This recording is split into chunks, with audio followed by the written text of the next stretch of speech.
So, what do you think your dog does when you leave the house? You picture them napping peacefully, maybe playing with a favorite toy. Well, for millions of dogs, that could not be farther from the truth. What science has found by actually leaving the cameras running is this incredible psychological drama that kicks off the very second that door clicks shut. Okay, let's get right into it, because this is the mystery that so many of us dog owners live with, right? We come home, we see the aftermath, the chewed up shoe, the knocked over plant, but we totally miss the main event. We miss the why. So, what is actually going on in their world when we're not a part of it? You might not even realize this, but your neighbor, yeah, your neighbor, probably knows things about your dog that you have no idea about. They've heard the story you can only piece together from clues, because they're there when the real behavior starts. And this just highlights the disconnect perfectly. They hear that first anxious whine, the barking that gets more and more frantic. You just walk in the door to a quiet dog who seems totally fine, maybe looking a little guilty next to a pile of cushion fluff. You figure, oh, they were just bored or being mischievous. But that distress, it likely started way before you even left, probably the second they heard your keys jingle. Now, this isn't just guesswork or, a gut feeling. Researchers have literally put a stopwatch to this anxiety. They've mapped out exactly how and when a dog's stress level climbs after that door closes. So let's take a look at the data.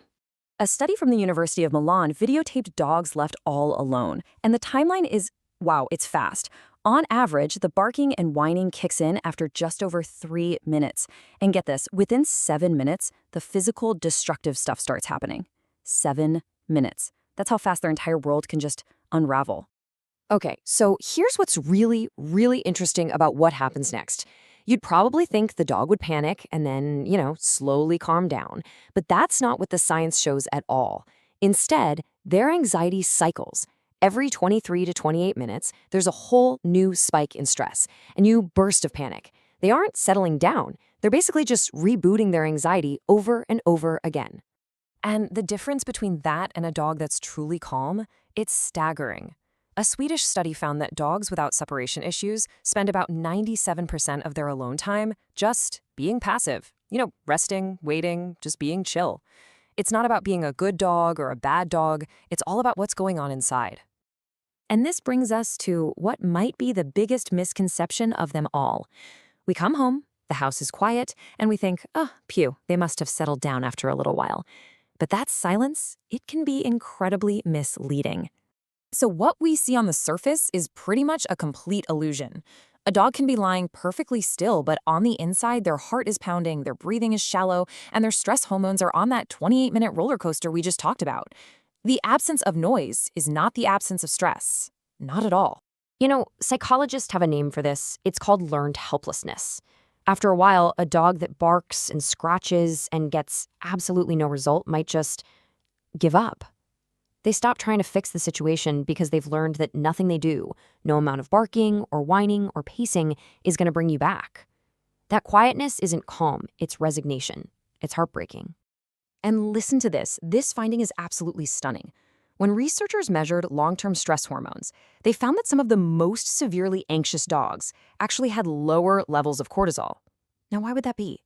It's not because they were less stressed. It's because their stress response system had been in overdrive for so long, it was literally starting to burn out. The quietest dog in the room might actually be the one who's in the most trouble. So if you've tried all the common advice out there and you've just been feeling frustrated because nothing seems to work, you're definitely not alone. And as it turns out, the science is on your side. A lot of the most popular solutions just don't get to the root of the problem. Let's start with our own behavior. A study from the Royal Veterinary College found that owners who come home and react with frustration, yelling or punishing the dog, are 6 times more likely to have dogs with separation issues. Your dog has no idea how to connect your anger with the shoe they chewed hours ago. All they learn is that you walking through the door is a scary, unpredictable event. And what about all that other advice we hear? Get a second dog? Well, research shows that can actually make things worse. Leave the TV on? No measurable effect. Those pheromone diffusers? Yeah, rigorous studies show they don't make a significant difference. And puzzle toys? Sure, they're a distraction for a few minutes, but as soon as the food is gone, the anxiety kicks right back in. So what on earth actually works? Well, the evidence points to a solution that has nothing to do with quick fixes or fancy gadgets. It's about fundamentally changing your dog's belief about what it means when you leave. It's all about rebuilding trust, literally 1 second at a time. It's called graduated exposure, and at first it feels almost absurdly slow. You just touch the doorknob, and then you come right back. You open the door for 1 single second, and you come back. The goal here isn't to teach obedience. It's to create hundreds and hundreds of successful, non-scary repetitions of you leaving and you coming back. You're completely rewriting their prediction of what that door opening even means. Now, here's the cool part. Practitioners who use this method report a really consistent tipping point. Once you can build up to about 40 minutes of your dog being calm while you're gone, their brain seems to finally update its core belief. And after that 40-minute mark, making the leap to several hours often happens really, really fast. They've just gathered enough evidence to finally know you're coming back. And for really severe cases, research shows that combining this training with medication, like fluoxetine, can be incredibly effective. A major clinical trial saw a 73% improvement rate. The medication doesn't sedate the dog or anything like that. It just lowers their baseline anxiety enough so their brain can actually learn. It just makes them a little more open to forming that new, positive belief that being alone is safe. And this, right here, is the profound shift in thinking that makes all of this work. You are not teaching your dog to endure your absence. You're teaching them, deep down in their nervous system, that you leaving and you returning are just two parts of the same single safe event. The door closing is no longer an ending, it's just the start of a brief pause before the door opens again.